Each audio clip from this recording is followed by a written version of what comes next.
We're in this condo and here to clean up some mold.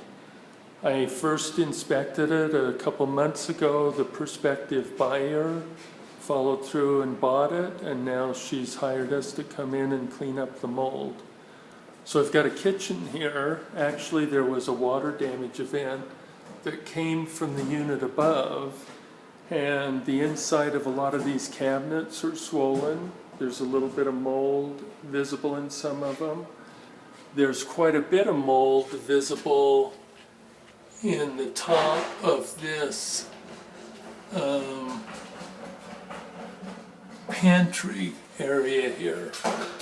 As the sellers were getting it ready to sell, they made everything look really nice and new, including a brand new countertop that unfortunately has to come out and may not be savable.